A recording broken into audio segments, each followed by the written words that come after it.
Begitu gadis itu masuk ke rumah, ia langsung menemukan darah berceceran di lantai. Ibunya dengan tangan terikat, telanjang, tergeletak di genangan darah, sudah tak bernyawa. Namun, dia sama sekali tidak takut. Bahkan dengan tenang berkata, "Ibu, aku pulang," karena dia menyadari bahwa pelaku sebenarnya belum pergi, melainkan diam-diam mengawasi semuanya dari sudut ruangan. Agar terlihat lebih meyakinkan, gadis itu meletakkan tas sekolahnya di atas meja, lalu mengeluarkan pensil dan mulai menggenggamnya sendiri. Pelaku, untuk menguji apakah dia benar-benar berpura-pura meneteskan 3 tetes darah di buku pelajaran gadis itu. Melihat gadis itu tidak bereaksi, pelaku lalu menelepon ke rumah mereka. Gadis itu dengan tenang berteriak, "Ibu, teleponnya berbunyi, jangan marah lagi padaku, angkat teleponnya." Melihat gadis itu tidak menunjukkan reaksi yang aneh, pelaku mengira gadis itu masih terlalu kecil dan tidak mengerti soal hidup dan mati, sehingga ia membiarkan gadis itu tetap hidup. Setelah pelaku pergi, gadis itu tak lagi mampu menahan emosinya. Ia memanggil-manggil ibunya sambil menangis terseduh-seduh. Ketika polisi tiba, mereka semua sangat terkejut melihat pemandangan itu. Perut ibu gadis itu dibelah, bahkan lidahnya pun dipotong. Anehnya, di tempat kejadian tidak ditemukan petunjuk pelaku. Akhirnya, kasus pembunuhan ini menjadi kasus yang belum terpecahkan.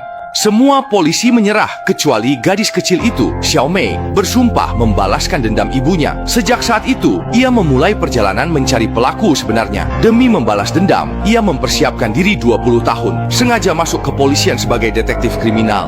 Selama bertahun-tahun, ia telah memecahkan banyak kasus dan meraih prestasi gemilang. Namun sayangnya, kasus ibunya belum menemukan petunjuk apapun. Hingga suatu hari, Xiao Mei menerima kasus pembunuhan misterius, dan ketika ia masuk ruangan, ia terkejut dengan pemandangan di depannya. Bukankah ini persis sama dengan tempat kejadian saat ibunya dibunuh? Seluruh ruangan dipenuhi bercak darah, bahkan cara kematian korban pun persis sama.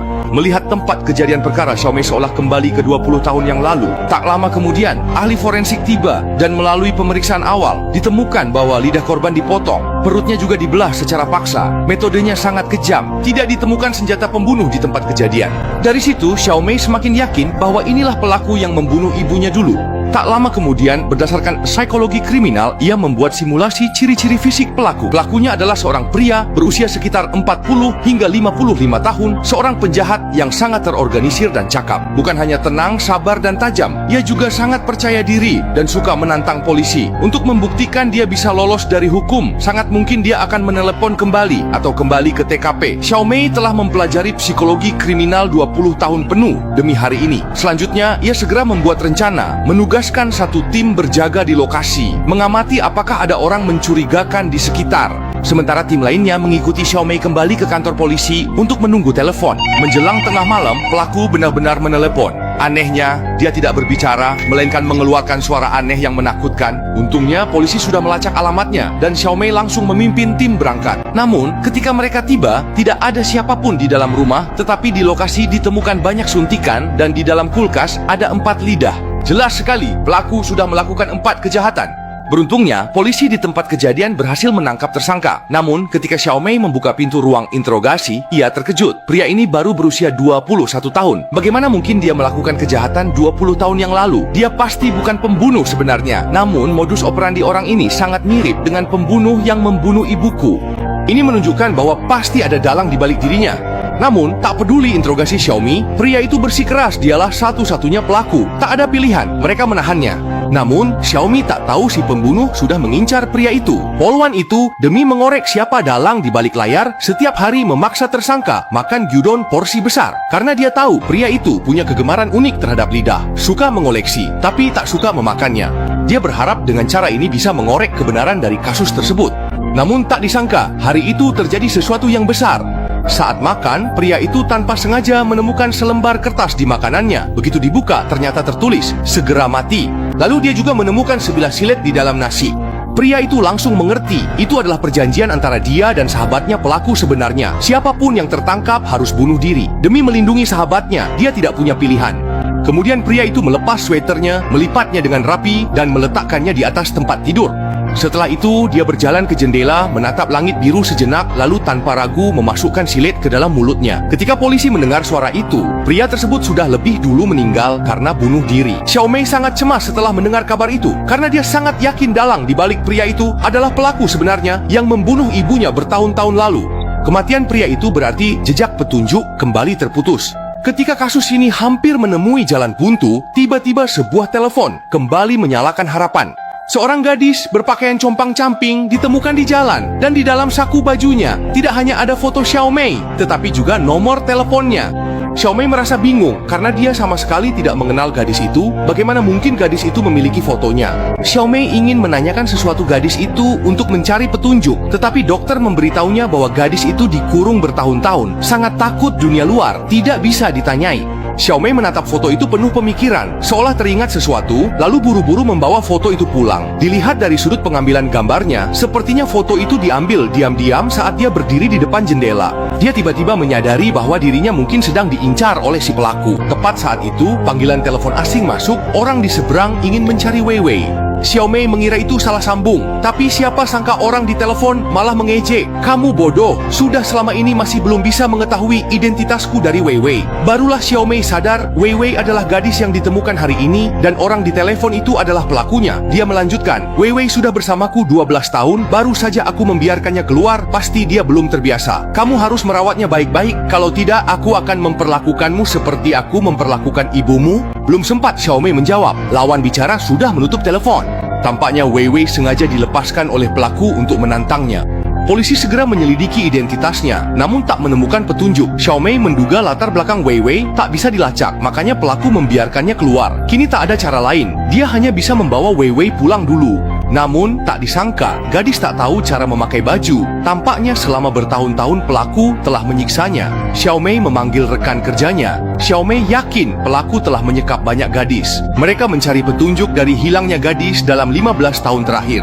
Sore harinya, Xiaomei membawa rekan kerjanya keluar untuk menyelidiki. Tapi belum berjalan jauh, dia menerima telepon dari pelaku. "Aku sudah mempercayakan Wei Wei yang begitu cantik padamu, tapi kau malah membiarkannya bersama pria-pria bau itu. Jadi jangan salahkan aku nanti." Xiaomei menyadari ada yang tidak beres, dan saat itu bel pintu tiba-tiba berbunyi. Wei Wei bangkit perlahan membuka pintu.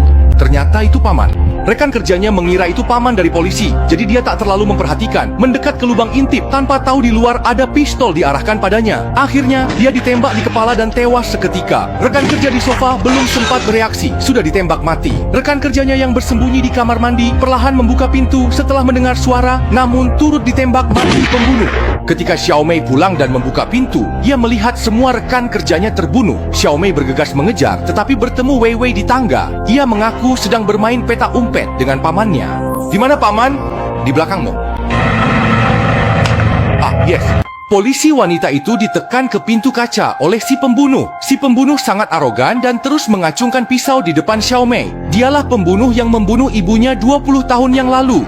Dia berkata dengan bangga, "Aku telah melihatmu tumbuh dewasa, dan aku bahkan tahu kapan menstruasimu datang, tetapi kamu masih tidak tahu siapa aku. Kalau begitu, Om harus menghukummu." Setelah itu dia langsung menggorok leher Xiaomei, lalu melarikan diri. Untungnya Xiaomei segera ditemukan dan dibawa ke rumah sakit. Dokter mengatakan lukanya tidak terlalu dalam, cukup istirahat 2 hari akan sembuh. Jelas pembunuh tidak berniat mengambil nyawanya. Namun, melalui kejadian ini, Xiaomei sudah tahu bahwa pelakunya adalah orang dalam di kantor polisi. Dia menahan sakit di lehernya, lalu menganalisis percakapan kemarin dengan pelaku. Setelah menyingkirkan orang kepercayaannya, Xiaomei meminta mereka memperlakukannya seperti tersangka diinterogasi. Siapa tahu, dengan tekanan itu, dia bisa memikirkan siapa mencurigakan. Setelah interogasi, mereka mulai mencurigai wali asuh Xiaomei karena pelaku mengaku pamannya. Setelah ibu Xiaomei meninggal, banyak wali asuh di masyarakat membantunya. Meskipun belum pernah bertemu, saat menulis surat, Xiaomei selalu memanggil mereka paman.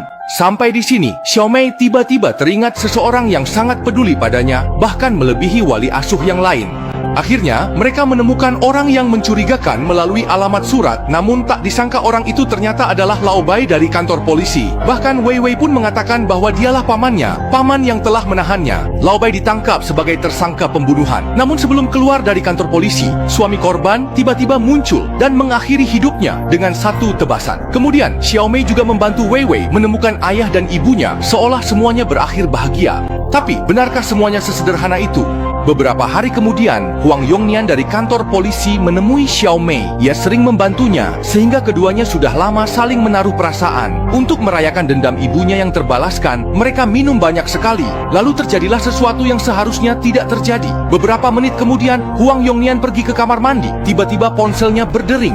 Xiao Mei bangkit untuk mengangkat telepon. Tak disangka yang menelepon adalah Wei Wei. "Kamu kan sudah janji tidak akan membunuh ayah dan ibuku. Jangan bohongi aku ya." Xiao Mei melihat ponsel itu, baru sadar ternyata ia mengangkat telepon milik Huang Yongnian. Xiao Mei langsung merasa ada masalah besar. Ia ingin mengambil pistol, tapi ternyata kunci berangkasnya juga sudah disembunyikan. Tepat saat ia bersiap untuk membongkarnya, Huang Yongnian malah datang sambil membawa pistol. Dengan nada aneh ia berkata, "Kamu kalah." Xiao Mei buru-buru menerjang ke depan, tapi dia hanya seorang wanita. Tak lama kemudian dipukul pingsan oleh Huang Yongnian. Saat Xiao Mei sadar, ia sudah terikat. Di sekitarnya juga ada beberapa gadis lain yang disekap. Bahkan Wei Wei pun sudah tertangkap kembali. Dan ini adalah rumah Xiao Mei.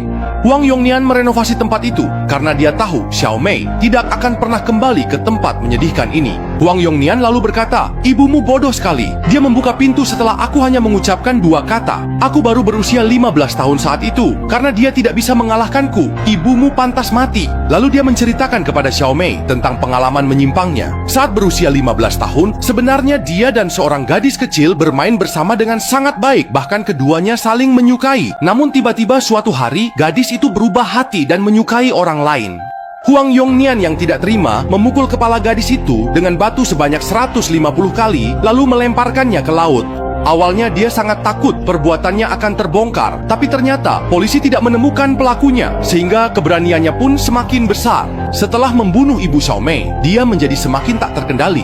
Beberapa tahun kemudian, dia menemukan polisi Lao Bai dan anak laki-laki yang bunuh diri itu. Mereka seperti teman sejati, melakukan kejahatan bersama, dan sama-sama menyimpang. Setelah menceritakan kisah itu, Huang Yongnian bersiap mengakhiri hidup gadis itu. Dia menusuk pisau ke punggung mereka. Xiao Mei tidak tahan, terpikir memancing. Dia memaki Huang Yongnian sebagai pria 3 detik. Siapa sangka cara itu benar-benar berhasil. Huang Yongnian membawa pisau tajam mendekati Xiao Mei, lalu menampar Xiao Mei beberapa kali dengan keras. Saat dia bersiap untuk membunuhnya, tiba-tiba Wei Wei menyerang dari belakang dan menusukkan pena tajam ke pinggang Huang Yongnian. Gadis-gadis lain juga mulai melawan, tetapi semuanya dibunuh oleh Huang Yongnian. Di saat krisis, Xiao Mei segera memotong tali, lalu mengambil pistol di lantai dan menembak Huang Yongnian beberapa kali. Akhirnya benar-benar menyingkirkan si psikopat itu. Namun sayangnya, Xiao Mei tidak berhasil menyelamatkan gadis-gadis lainnya. Setelah kejadian itu, dia terduduk di pojok tembok dan menangis, mungkin karena merasa dirinya lemah, atau mungkin juga karena menyesal telah menyukai pembunuh ibunya selama bertahun-tahun.